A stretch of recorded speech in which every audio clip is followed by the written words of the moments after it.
What's up everybody, Mike McIntyre here from All Things Sports, bringing you a brand new video today to talk about a brand new pair of shoes of mine that I'm super excited about. These came out a while ago now. They are the Puma evoPOWER Vigors, and I am super excited about this shoe. Ever since these came out, I've been looking to get them. I ordered them months ago. They finally arrived. I was finally able to get my hands on them.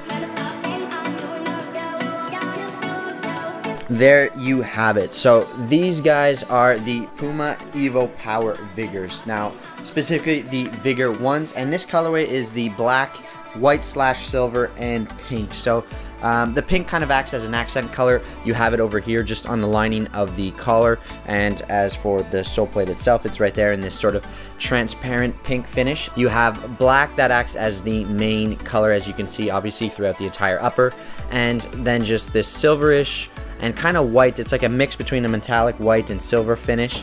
This sort of Puma slash right here, you have the evoPOWER branding there, and as well as the PWR sort of acronym, I guess, for power right there. So a gorgeous looking shoe in my opinion. I think this colorway just looks phenomenal, and I really think a pair of pink laces would just really pull these all off together. So I might put a pair of pink laces on them just to see how they look. The evoPOWER Vigor continues the trend of the Adapt Light synthetic upper, the AccuFoam padding system, and the gradual stability frame. So the recipe, if you will, hasn't changed. This is now the 4th generation of the Puma evoPOWER. There was the initial one that came out about 4 years ago. Then there's the 1.2. I've had 2 pairs of the Puma evoPOWER 1.2s. I really liked that shoe. It was light, it was comfortable, it fit pretty well. It was definitely a tighter fitting shoe, but it fit relatively well. And then they came out with the 1.3s last year, which I never had a chance to actually wear. The width of the shoe was nice. It fit a lot of people, and it was a super soft upper, even a little bit more than the 1.2s. But the materials haven't changed, so that's why I say the recipe is sort of the same. You still have an Adapt Light synthetic, you still have these AccuFoam pads, although they are in a different sort of shape, and you still have the gradual stability frame. So we're going to talk a little bit about all of that. The main part of the shoe is made out of this mesh material. So this sort of closing over here, it's a very elasticated mesh-like material. It's basically like a sock, so it's very thin, very flexible, very soft, and you can see these sort of black diamonds here. That is the AccuFoam padding. So that actually is the AccuFoam inserts that you've seen on the previous evoPOWERs. This time it's in the form of these little diamonds that they've scattered across the entire mesh part of the upper.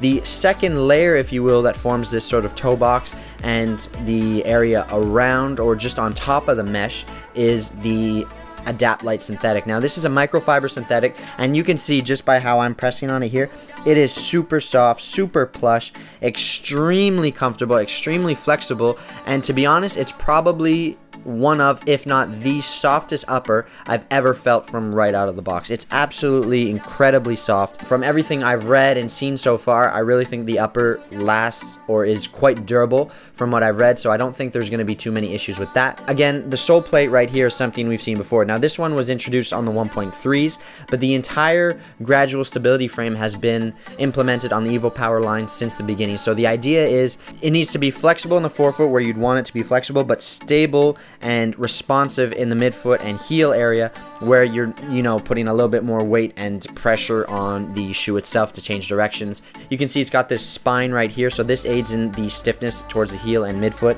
and then just a little bit more flexible in the toe. The entire evoPOWER line is based around power, so with the gradual stability frame and its ability to flex backwards, the idea is when I hit a ball, it'll just ping back and sort of respond instantly, so it will bend with the natural shape of a human foot this way and then just instantly bounce back to its original form right here. So the idea is that will add a little bit more power to the actual strike. It's a mix of both conical and bladed studs, so specifically these ones over here on the outside of the shoe are just going to allow for quicker changes in direction, and then the conical studs will just aid in that sort of pivoting motion and allow players to, change directions quickly without sort of getting stuck into the ground necessarily too much. So extremely cool design. I love this color, and we're just going to slip them on quickly so you guys can get a better look at how these things fit and feel, and we'll be right back. Alright guys, so there's a quick look at the Puma evoPOWER Vigors on feet.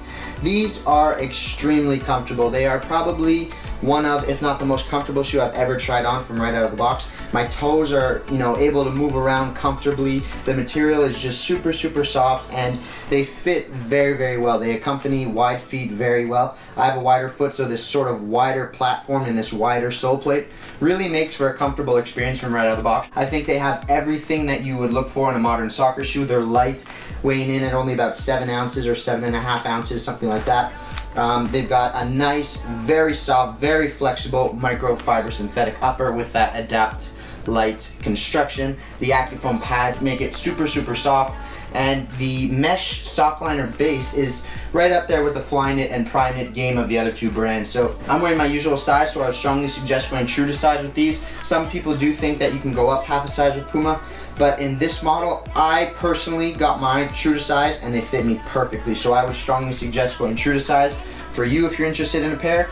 And then my last little comment is simply, which do you guys like better? I put the sort of stock laces are still on the left shoe, and I put a pair of pink laces on the right shoe.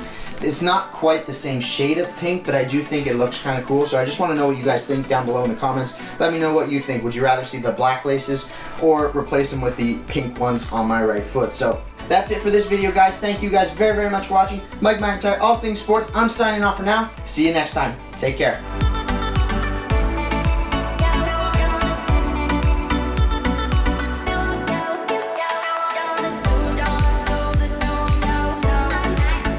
Thank you guys very, very much for watching this video. I hope you enjoyed it. If so, smash that like button, leave a comment, and consider subscribing for more videos. See you guys next time on All Things Sports by Mike McIntyre.